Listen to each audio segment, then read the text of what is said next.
ಸಿಕ್ಕಿದ್ರೆ ನಮಗೆ ಒಳ್ಳೇದಲ್ಲ. ಏನಕ್ಕಂದ್ರೆ ನೀವು ಯಾವಾಗ ಎಷ್ಟೇ ಗಿಫ್ಟ್ ನಾವು ತಡ್ಕೊಳ್ತು ಅಂತ ಹೇಳ್ತು ಅಂದ್ರೇನು, ಅದು ಹಾಗೇ ಲೆಸ್ ಆಗ್ತಾ ಇರುತ್ತೆ. ಇವಾಗ ನೋಡಿ ಇವತ್ತು ದಿನಕ್ಕೆ ನೀವೊಂದು ಅಲ್ಲಿ ಇಲ್ಲಿ ಲೈವ್‌ಗೆ ಹೋಗಿ ಒಂದು 10 ಗಿಫ್ಟ್ ಕಲೆಕ್ಟ್ ಮಾಡಿದ್ದೀರಾ ಅಂತ ತಿಳ್ಕೊಳ್ಳಿ. ಬೆಳಗ್ಗೆದ್ದು ನೋಡಿ ಅದ್ರಲ್ಲಿ ಒಂದು 7, 8 ಆದ್ರೂ ಹೋಗಿರುತ್ತೆ. ಉಳ್ಕೊಳ್ಳೋದು 1, 2 ಉಳ್ಕೊಳ್ಳುತ್ತೆ. ಅದಕ್ಕೆ ಹೇಳ್ದೆ. ಇಲ್ಲಿರೋರ್ಗೆ ಕನೆಕ್ಟ್ ಆಗಿ ಆನ್ಸೆಲ್ ಅಂತ ಇದೆ. ಹೌದು. ಇದು ಇಂಪಾರ್ಟೆಂಟ್. ಹೌದು. ನನ್ಗಂತೂ ಅಯ್ಯೋ! ಎಷ್ಟು ನಾನಂತೂ ಬಿಡಿ ನನ್ನ ಇಷ್ಟೊತ್ತಿಗೆ ನಂದು ಒಂದು 5,000 ಆದ್ರೂನು ಆಗ್ಬೇಕಾಯ್ತು. 1.5 ವರ್ಷದಿಂದ ಇದ್ದೀನಿ ಅದ್ರಲ್ಲಿ. 5,000 ಆದ್ರೂ ಆಗ್ಬೋದಾಗಿತ್ತು. ಇನ್ನು 1,000ದಲ್ಲೇ ಇದ್ದೀನಿ.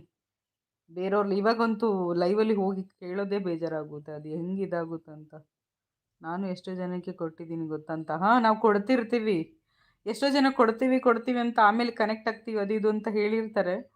ಮತ್ತೆ ಕನೆಕ್ಟ್ ಆಗಲ್ಲ ಮರೆತು ಹೋಗಿರ್ತಾರೆ. ನಾ ಹೇಳೋದೇನು ತಕ್ಷಣಕ್ಕೆ ಕೊಡಬೇಡಿ ಅಂತ. ತಕ್ಷಣಕ್ಕೆ ಕೊಡ್ತು ಅಂತ ಹೇಳಿದ್ರೆ ಇವಾಗ ತಕ್ಷಣ ಕೊಡ್ತು ಅಂದ್ರೆ ಅದು ಲೆಸ್ ಆಗುತ್ತೆ. ಮಿನಿಮಮ್ 1 ಅವರು ಅಟ್‌ಲೀಸ್ಟ್ 1 ಡೇ ಬಿಟ್ಟಾದ್ರೂ ಕೊಡ್ಬೋದು.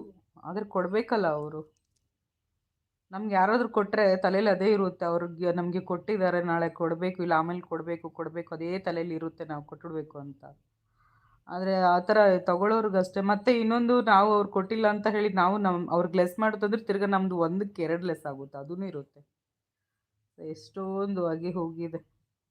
ಮತ್ತೆ ಅಷ್ಟು ಕಷ್ಟ ಎಲ್ಲ ಪಟ್ಟು ಬೇರೆಯವ್ರ ಲೈವ್‌ಗೆ ಹೋಗಿ ಅಷ್ಟೆಲ್ಲ ಕಲೆಕ್ಟ್ ಮಾಡಿ ಅವ್ರ ವಿಡಿಯೋಗಳು ನೋಡಿ ಕಮೆಂಟ್ ಮಾಡಿ ಎಲ್ಲ ಕೊಟ್ಟು ಬಂದು ಏನಿರೋದಿಲ್ಲ. ಇವ್ನು ಲೆಸ್ ಮಾಡೇ ಮಾಡ್ತಾರೆ.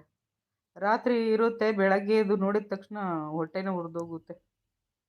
ಅದಕ್ಕೆ ನಾ ಹೇಳೋದು ಎಲ್ಲೆಲ್ಲಿ ಹೋಗ್ತೀರೋ ಅಲ್ಲಲ್ಲಿ ಸಪೋರ್ಟ್ ಮಾಡಿ ಹಾಗೆ 2, 3 ಗಿಫ್ಟ್ ಬಂತು ಅಂದ್ರೆ ಹಂಗೆ ಸೇರಿದ್ರೆ ಒಂದೊಂದು